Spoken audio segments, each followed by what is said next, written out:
সবাইকে learning English in Bangla পডকাস্টে স্বাগত জানাচ্ছি। আশা করি সবাই ভালো আছেন। তো চলুন আজকের এপিসোড 3 শুরু করি। আজকে আপনাদের জন্য একটি সারপ্রাইজ আছে। তবে সারপ্রাইজ দেওয়ার আগে বলে রাখি, আজকে আমাদের টপিক টিম ওয়ার্ক। এটা আমি নিয়েছি আই স্পিকিং পার্ট 1 থেকে। As usual 10 questions and their answers, 10 starters and their explanation, 10 words and their Bangla meaning, and 10 idiomatic expressions and their Bangla meaning share করব। আর আপনাদের জন্য সারপ্রাইজটি হলো আমার সাথে আছে Tom. Hi Tom, how are you? Hello, Shiriang, I'm good. And hello to the listener of our podcast, Learning English in Bangla. So, without further ado, let's get into it. Shiriang, I hope you are ready. I will ask you 10 questions on the topic teamwork. Don't forget you have to give band 9 answers. The first question for you is, do you enjoy working in a team? Yes, I do. I thrive in team environments because of the collaborative energy. When everyone is on the same page, we can achieve incredible outcomes together. For me, teamwork makes the dream work. Question number 2. What makes a good team member? In my opinion, a good team member should be reliable, communicative, and willing to support others. Going extra mile to help teammates can make a huge difference. On the top of that, adaptability is key in any group dynamic. Question number 3. Do you think teamwork is important in the workplace? Without a doubt, effective teamwork drives productivity and innovation in any professional setting. It ensures that diverse perspectives contribute to problem solving. As they say, two heads are better than one. Question number 4. Have you ever faced challenges while working in a team? Of course, conflicts can arise when opinions clash or when communication breaks down. However, I believe ironing out differences through open dialogue makes the team stronger. In the end, overcoming challenges brings everyone closer. Question number 5. Do you prefer to work alone or in a team? To be honest, I enjoy both, depending on the task. However, teamwork allows for greater idea exchange and shared accountability. In contrast, working solo offers more autonomy. Question number 6. What role do you usually take in a team? Basically, I assume a leadership or mediator role, depending on the team's needs. When push comes to shove, I can step up to guide projects or resolve conflicts. Nevertheless, I'm also comfortable being a supportive contributor. Question number 7. Do you think everyone in a team should have equal responsibilities? Well, to some extent, tasks should be distributed based on individual strengths. In other words, it's more efficient if people play to their strengths rather than forcing uniformity. However, everyone should pull their weights. Question number 8. How can team members build trust? Well, I believe trust develops through consistent communication, meeting commitments, and mutual respect. Building trust is a two-way street, requiring genuine effort from everyone involved. Once established, it paves the way for better collaboration. Question number 9. Have you been part of a successful team project? Yes, indeed. I once worked with a team that managed to exceed all targets on a challenging project. Everyone pulled their weight and supported one another. In the end, it was a rewarding experience. Question number 10. Do you think leaders should encourage teamwork? Definitely, leaders play a pivotal role in fostering collaboration. By encouraging communication and rewarding teamwork, leaders create a positive work environment. After all, a chain is only as strong as its weakest link. Now, Shiriang, would you please explain the starters you used for answering the questions? No, Tom, no. I won't like to explain the starters I have used. In fact, I would love to explain the starters I have used for my answers. তো চলুন একটা একটা করে আমরা starters গুলো জেনে নেই এবং কিভাবে আমি ব্যবহার করেছি, কেন ব্যবহার করেছি সেটা ডিটেইল আলোচনা থাকবে। তো চলুন শুরু করি। আমি প্রথমে যে স্টার্টারটা ব্যবহার করেছি সেটা হলো ইয়েস আই ডু। আমাদের কোয়েশ্চেনটা ছিল do you enjoy working in a team? আমি উত্তর দিয়েছি ইয়েস আই ডু। মানে এটা হচ্ছে এত নেটিভ একটা এক্সপ্রেশন যেটা যে কোনো কোয়েশ্চেনের আনসারে শুরু করা যায়, বিশেষ করে যেই কোয়েশ্চেনগুলো ডু ইউ দিয়ে থাকে। এই কোয়েশ্চেনের আনসারগুলো যদি আপনি ইয়েস আই ডু দিয়ে শুরু করেন, তাহলে এটা মোর নেটিভ ওয়েতে শুরু করা। আইএলটিএস আসলে আপনার টেস্ট করে আপনার ল্যাঙ্গুয়েজটা কতটুকু equivalent to the native speakers. So আপনি যদি নেটিভ কিছু এক্সপ্রেশনস দিতে পারেন, দ্যাটস বেস্ট। কিন্তু সব কোয়েশ্চেনের আনসার মানে যেগুলো ডু ইউ দিয়ে শুরু হয়, সেগুলোর সবগুলোতে ইয়েস আই ডু অবশ্যই বলবেন না। আপনাকে যদি 7টা বা 8টা কোয়েশ্চেন আনসার করতে হয়, একটাতে অবশ্যই ইয়েস আই ডু বলবেন, তাহলে আপনার মার্ক ভালো আসবে। পরে যেটি আমি ব্যবহার করেছি সেটি হচ্ছে ইন মাই অপিনিয়ন। তো ইন মাই অপিনিয়ন আমরা অনেকভাবে বলতে পারি। In my view, in my experience, from my perspective, for me, this kind of আমরা ব্যবহার করতে পারি। তো এখানে আমাদের কোয়েশ্চেন ছিল what makes a good team member. তো এখানে আমার অপিনিয়ন জানতে চেয়েছে, এই জন্য আমি সরাসরি আমার স্টার্টার দিয়েছি ইন মাই অপিনিয়ন। কারণ এটা নিয়ে অনেকের অনেক মত থাকতে পারে, তো আমি আমার মতামত শেয়ার করেছি, তাই আমি বলেছি ইন মাই অপিনিয়ন। তো এই ধরনের ভাব প্রকাশের ক্ষেত্রে কিন্তু আপনি ইন মাই অপিনিয়ন ব্যবহার করতে পারেন। পরের যে এক্সপ্রেশনটা আমি ব্যবহার করেছি, মানে স্টার্টার্স আমি ব্যবহার করেছি, সেটা হলো without a doubt. Without a doubt হচ্ছে undoubtedly, then of course, absolutely, for sure, এই ধরনের এক্সপ্রেশনের সিনোনিমাস এক্সপ্রেশন হচ্ছে উইথআউট এ ডাউট। আমাদের কোয়েশ্চেন ছিল do you think team work is important in the work place. তো আমি এটা একদম হোল হার্টেডলি বিশ্বাস করি, তাই আমি বলেছি উইথআউট এ ডাউট। আমি এক্সামিনারকে এমন একটা ভাইব দিচ্ছি যে এটা আমি কোয়েশ্চেন ভালোভাবে বুঝেছি, এবং যে কোয়েশ্চেনটা করা হয়েছে, যে বিষয়ে কোয়েশ্চেনটা করা হয়েছে, সেটা আমি হোল হার্টেডলি বিশ্বাস করি। তাই একটা স্ট্রং মেসেজ দেওয়ার জন্য আমি কিন্তু বলেছি উইথআউট এ ডাউট। তো এই ধরনের স্ট্রং মেসেজ দেওয়ার জন্য একটু এটাকে বলা হয় স্ট্রেস দিয়ে আপনি এই এক্সপ্রেশনটা ব্যবহার করতে পারেন, উইথআউট এ ডাউট। এখানে কিন্তু আপনাকে একটু ইন্টোনেশন ব্যবহার করতে হবে। পরের যে স্টার্টারটা আমি ব্যবহার করেছি সেটা হচ্ছে of course, same without a doubt আর অফকোর্স সেম ভাবে আপনি ব্যবহার করবেন, সেম ইন্টোনেশন আপনি ব্যবহার করবেন, কারণ আপনি আসলে এটা বিশ্বাস করেন তাই, বা আপনি এরকম কিছু করেছেন সেটা বোঝাতে। যেমন আমাকে প্রশ্ন করেছে have you ever faced challenges while working in a team. তো আমি চ্যালেঞ্জ বা চ্যালেঞ্জেস ফেস করেছি, তাই আমি বলেছি অফকোর্স। এটা কিন্তু আপনাকে এইভাবে ব্যবহার করতে হবে এবং ইন্টোনেশনটা ঠিক রাখতে হবে, মানে স্ট্রেস আপনি ঠিক জায়গায় দিয়েছেন কি। যেমন ধরেন আপনার এটা জোর দিয়ে বলার কথা, আপনি একটু হালকাভাবে বললেন, তাহলে কিন্তু সেটার ইন্টোনেশন হবে না। তো পরে আমি ব্যবহার করেছি to be honest. To be honest অনেকভাবে বলা যেতে পারে, যেমন honestly speaking, honestly, to tell you the truth, অথবা টু বি অনেস্ট। এই সবগুলো একে এক্সপ্রেশনস দিবে। তো এটা আমি আমার এপিসোড 1 এবং 2-তে খুব ভালোভাবে ব্যাখ্যা করেছি। তারপর আমি আজকে আবার ব্যাখ্যা করছি। যখন আপনি প্রচলিত যেটা বলা উচিত বা নর্মালি যেটা বলা উচিত তার বাইরে গিয়ে একটা এক্সপ্রেশন দিতে চাচ্ছেন বা মনের ভাব প্রকাশ করতে চাচ্ছেন, তখন টু বি অনেস্ট বলবেন। যেমন এখানে আমাকে প্রশ্ন করা হয়েছে do you prefer to work alone or in a team. হয়তো নর্মালি মানুষ কি করবে, হয় অ্যালোন কাজ করতে পছন্দ করে, অথবা বলবে টিমের সাথে কাজ করতে পছন্দ করে। কিন্তু আমি বলেছি আমি দুটোই এনজয় করি, এই জন্য আমি বলেছি টু বি অনেস্ট। তো আমি একটু কিন্তু ডিফারেন্টলি আনসার দিয়েছি। তো আপনার আনসারটা যদি একটু ডিফারেন্ট হয়, আপনার আইডিয়াটা যদি একটু প্রচলিত ধারণার বাইরে হয়, তাহলে কিন্তু আপনি এই ধরনের এক্সপ্রেশন ব্যবহার করতে পারবেন। কিরকম, to be honest, to tell you the truth, honestly speaking, এগুলো আপনি ব্যবহার করতে পারবেন। তারপরেরটা আমি ব্যবহার করেছি বেসিকলি। বেসিকলি হচ্ছে টিপিক্যালি আমি এপিসোড 2-তে ব্যবহার করেছিলাম একটা কোয়েশ্চেনের আনসারে।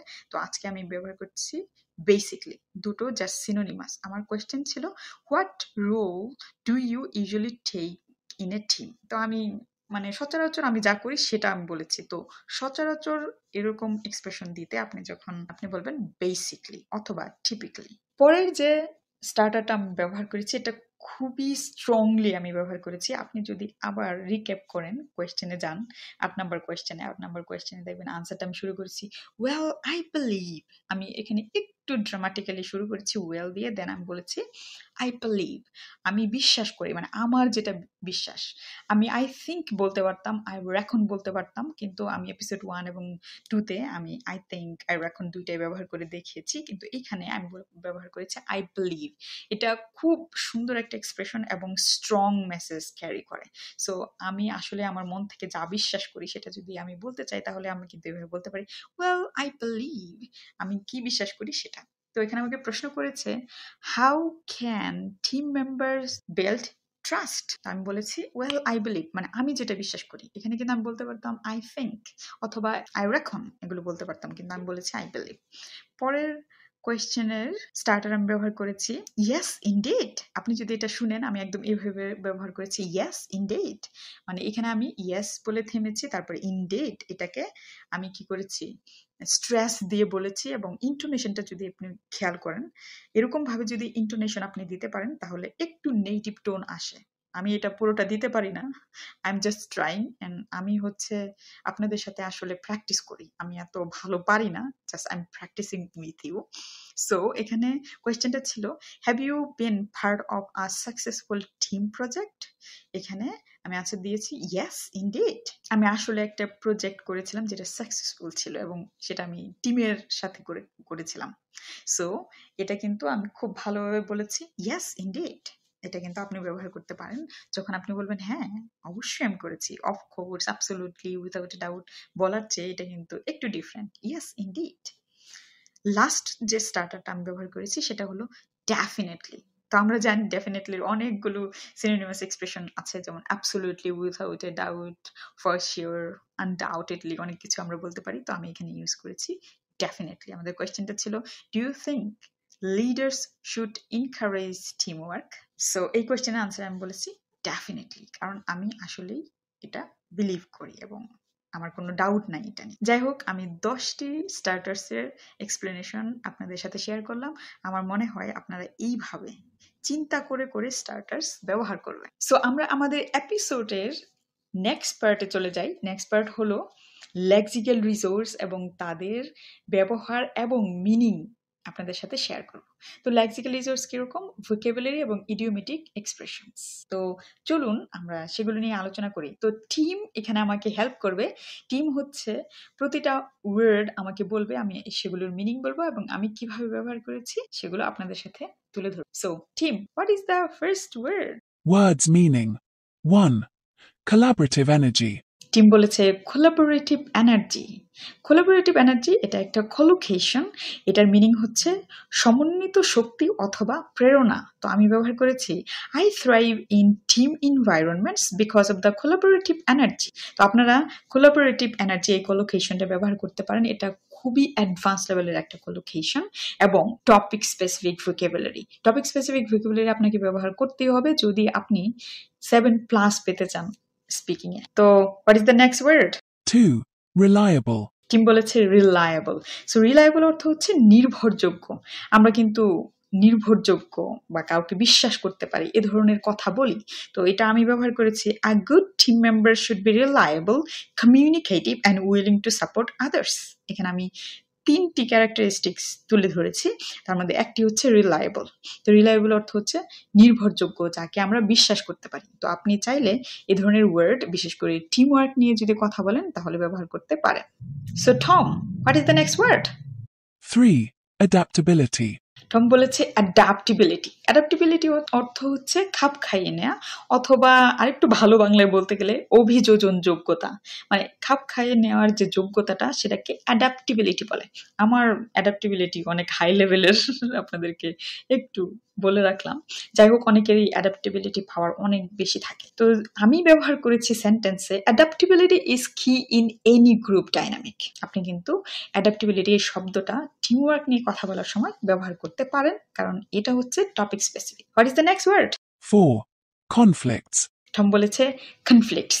তো কনফ্লিক্টস অর্থ হচ্ছে সংঘাত বা বিরোধ, সংঘর্ষ, সংঘাত, বিরোধ, মানে একটু ঝামেলা লেগে যাওয়াকে কনফ্লিক্টস বলে। তো আমি ব্যবহার করেছি conflicts can arise when অপিনিয়নস clash or when communication ব্রেকস down.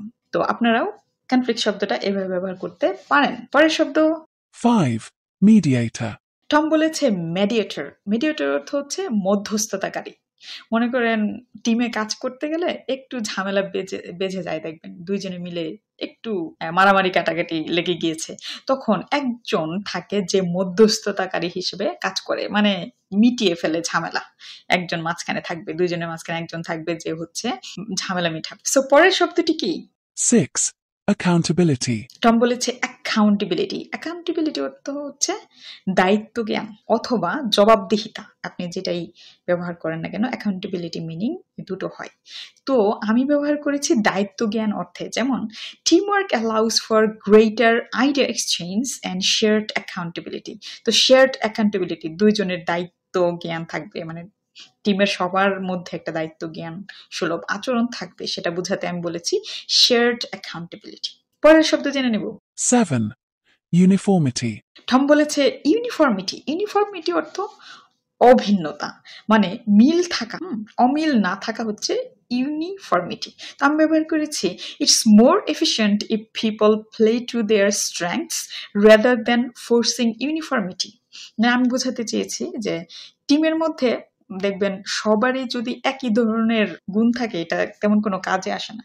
কিন্তু একটা টিমে যদি একজন একটা বিষয়ে জানে, সেই বিষয়ে আরেকজন নাও জানতে পারে, এক একজনের স্ট্রেংথ এক একটা থাকবে।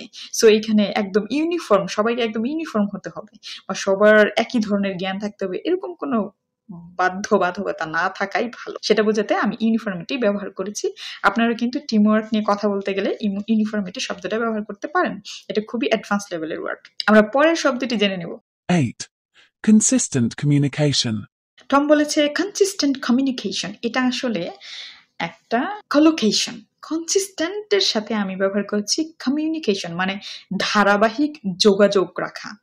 টিমের সবচেয়ে বড় একটা রেসপন্সিবিলিটি অথবা গুণ থাকা উচিত যে তাদের মধ্যে কমিউনিকেশন থাকবে, খুব ভালো কমিউনিকেশন, মানে কমিউনিকেশন গ্যাপ থাকবে না টিম মেম্বার্সদের মধ্যে। যদি থাকে তাহলে সেই টিম যে প্রজেক্টটা করছে সেটা খুব বেশি সাকসেসফুল হবে না, কারণ তাদের মধ্যে কমিউনিকেশন গ্যাপ আছে এবং কনসিস্টেন্সি নাই।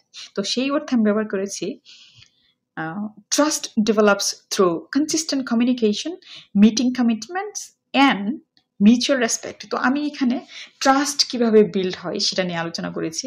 Trust develops through consistent communication. একজন আরেকজনের মধ্যে ট্রাস্ট আসলে তৈরি হবে যখন কমিউনিকেশন গ্যাপ থাকবে না এবং টিমের মধ্যে একজন আরেকজনের মধ্যে এভাবে রিলেশনশিপ তৈরি হয়, একজন আরেকজনকে বিশ্বাস করতে শিখে। সো কনসিস্টেন্ট কমিউনিকেশন আপনি যদি ইউজ করতে চান এভাবে ব্যবহার করতে পারেন। পরের শব্দ কি টম? 9. Targets. টার্গেটস। ওকে, টার্গেট শব্দের অর্থ আমরা সবাই জানি, এটা অর্থ হচ্ছে লক্ষ্য। তো আমি ব্যবহার করছি we manage to exceed all targets on a challenging project. এটা নিয়ে আমি আর তেমন আলোচনা করছি না। আমাদের লাস্ট শব্দটা জেনে নেব। লাস্ট শব্দ কি Tom? 10. Pivotal. Pivotal. So pivotal শব্দের অর্থ হচ্ছে অত্যন্ত গুরুত্বপূর্ণ। তো আমি আপনাদেরকে বলে দিচ্ছি pivotal is pivotal for you, মানে পিভোটাল শব্দটা আপনাদের জন্য অনেক বেশি গুরুত্বপূর্ণ। তো কোনো কিছু অনেক বেশি গুরুত্বপূর্ণ এটা বোঝাতে আপনি কিন্তু পিভোটাল এটা ব্যবহার করতে পারেন। আমি যেমন ব্যবহার করেছি leaders play a pivotal role in fostering collaboration, so you can use like this. সো আপনাদের সাথে আমি 10টি ওয়ার্ড এবং তাদের মিনিং শেয়ার করলাম এবং ভালোভাবে এক্সপ্লেন করার চেষ্টা করেছি। আপনারা যদি এইভাবে একটু চিন্তা করে যে কোন ওয়ার্ডগুলো টপিক স্পেসিফিক এভাবে যদি ব্যবহার করতে পারেন, তাহলে কিন্তু ভোকাবুলারি যে সেকশন আছে যেখানে 25% মার্ক থাকে আইএলটিএস স্পিকিং এ, সেখানে কিন্তু আপনি অনেক ভালো মার্ক নিয়ে আসতে পারবেন। আমরা নেক্সট সেকশনে যাই। So Tom, what is the next section? Idiomatic expressions and their meanings. Tom, you are very right. আমাদের পরের আলোচনার বিষয় হলো idiomatic expressions and their meanings. Tom আমাকে সাহায্য করবে। টম প্রতিটি ইডিওমেটিক এক্সপ্রেশনস বলবে, আমি তাদের বাংলা বলবো এবং একটু ছোটখাটো আলোচনার চেষ্টা করব আপনাদের সাথে, যদি বুঝিয়ে দিতে পারি। সো টম, আমাদের প্রথম ইডিওমেটিক এক্সপ্রেশনটা কি? 1. Teamwork makes the dream work. You said teamwork makes the dream work? I really believe this. Teamwork makes the dream work. তো আপনি টিমওয়ার্ক নিয়ে কথা বলে এটা কিন্তু ব্যবহার করতে পারেন। এটার যদি একটু বাংলাটা আমরা জানতে চাই তাহলে আমি বলবো দলগত প্রচেষ্টা সবসময় ভালো ফলাফল দেয়। এটা বোঝাতে teamwork makes the dream work এই ইডিওমেটিক এক্সপ্রেশনটা আমরা ব্যবহার করতে পারি। যেমন আমি ব্যবহার করেছি for me teamwork makes the dream work. What is the next? 2. Going the extra mile. Going the extra mile এটার অর্থ হচ্ছে অতিরিক্ত প্রচেষ্টা করা। বা আমি আপনাকে যদি একটু ভেঙে বোঝাতে চাই, মনে করেন আপনার কাছে কেউ সাহায্য চেয়েছে, আপনি কি করলেন? সাহায্য তো করলেন, বরং একটু বেশি সাহায্য করলেন, যেটা তার দরকার নাই, যে হ্যাঁ যেটা তার পরবর্তী স্টেপে দরকার হবে সেটাও আপনি বলে দিলেন অ্যাজ এ টিম মেম্বার অথবা লিডার হিসেবে। এটাকে বলা হয় গোয়িং এক্সট্রা মাইল। আমরা কিন্তু এভাবে ব্যবহার করতে পারি, যেমন ধরেন আমি বলতে পারি my brother always goes extra mile to help others, অথবা আমি বলতে পারি my mother always goes extra mile to help others. So Tom, what is number 3? 3. 2 heads are better than one. Tom বলেছে 2 heads are better than one.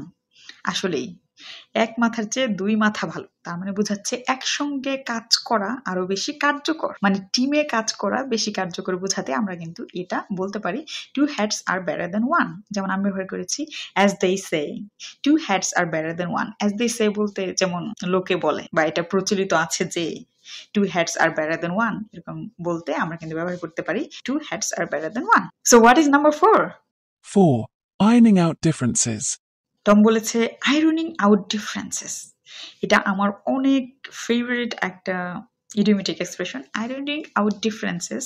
এটা হচ্ছে মনে করেন আমরা কাপড় আয়রন করি না, কি করি যে একটু ভাঁজ ভাঁজ হয়ে থাকে যেগুলো আছে সেগুলো আয়রন করে কিন্তু মিটিয়ে ফেলি।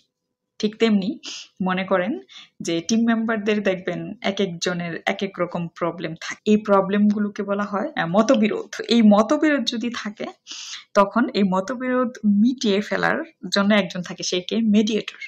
তো এই এক্সপ্রেশনটা আমরা এইভাবে ব্যবহার করতে পারি যে ironing out differences through open dialogue makes the team stronger. মানে এই যে মতবিরোধগুলো থাকে সেটা যদি একটু মিটিয়ে ফেলা যায় তাহলে কিন্তু টিম আরো ভালো কাজ করে। তো আইরনিং আউট ডিফারেন্সেস এটার অর্থ হলো মতবিরোধ মিটিয়ে ফেলা। এটা কিন্তু আপনি অবশ্যই টিম ওয়ার্ক নিয়ে কথা বলার সময় ব্যবহার করবেন, অবশ্যই করবেন, কারণ আপনি এটাতে 7+ মার্ক পাবেন। আইরনিং আউট ডিফারেন্সেস, মতবিরোধ মিটিয়ে ফেলা। What is number 5? 5. When push comes to shove. এটার মিনিং হচ্ছে চাপের মুখে কঠিন পরিস্থিতিতে কাজ করা। এটা খুব ভালো একটা idiomatic expression. when push comes to shove মানে যখন একটু ঠেলা ধাক্কা কেউ দেয় তখন আমরা কাজ করতে বসে যাই, এই টাইপের বোঝাতে when push comes to shove। চাপের মুখে কাজ করা, অনেকেই আছে যে চাপের মুখে কাজ করতে অনেক বেশি পছন্দ করে, তো সেই ধরনের কথা বলতে চাইলে আপনি কিন্তু এটা ব্যবহার করতে পারেন। যেমন আমি ব্যবহার করেছি when push comes to shove I can step up to guide projects or resolve conflicts. What is number 6? 6. Play to their strengths. এটার মিনিং হচ্ছে নিজস্ব ক্ষমতার সর্বোচ্চ ব্যবহার করা। প্লে টু দেয়ার স্ট্রেংথস, এটা বোঝা যায়, অতটা ইডিওমেটিক মনে হচ্ছে না, but it is idiom expression. So play to their strengths, নিজস্ব ক্ষমতার সর্বোচ্চ ব্যবহার করা। যেমন আমি ব্যবহার করেছি it's more efficient if people play to their strengths rather than facing uniformity. What is number 7? 7. Pull their weight. Good. এটার মিনিং হচ্ছে নিজের দায়িত্ব সঠিকভাবে পালন করা। ফুল দেয়ার ওয়েট। প্লিজ আপনি যখন টিম ওয়ার্ক নিয়ে কথা বলবেন অবশ্যই এই ইডিওমেটিক এক্সপ্রেশনটা ব্যবহার করতে পারেন, ফুল দেয়ার ওয়েট। আমি যেমন ব্যবহার করছি everyone should pull their weight, মানে সবার তাদের নিজেদের দায়িত্বটা পালন করা উচিত। এটাকে হচ্ছে পুলিং ওয়েট, মানে নিজের ভার বহন করা। এই অর্থে ইডিওমেটিক হলো যে নিজের দায়িত্ব পালন করা, pull their weight. So what is number 8? 8. A two-way street. A two-way street? Yes, it's really nice idiomatic expression. I like it. So এটার মিনিং হচ্ছে পারস্পরিক সমঝোতা। পারস্পরিক সমঝোতা বোঝাতে a two-way street বোঝায়। যেমন আমি ব্যবহার করেছি building trust is a two-way street requiring genuine effort from everyone। মানে বিশ্বাস স্থাপন করতে আসলেই দুইজনেরই সমান ভূমিকা পালন করতে হবে। মনে করেন আমি চাচ্ছি কেউ আমাকে বিশ্বাস করুক, আমাকে কি করতে হবে? আগে তার কাছে বিশ্বাসযোগ্য হতে হবে, না হলে সে কখনোই আমাকে বিশ্বাস করবে না।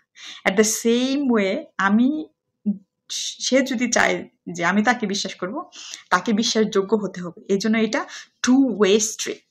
এটা কিন্তু আপনি শুধু টিম ওয়ার্ক না, যে কোনো ধরনের পরিস্থিতিতে যদি এরকম কথা বলতে চান যে হ্যাঁ পারস্পরিক সমঝোতা লাগবে বা দুই পক্ষ থেকেই সমান কন্ট্রিবিউশন লাগবে, এটা যদি বোঝাতে চান তাহলে আপনি বলতে পারেন a two-way street.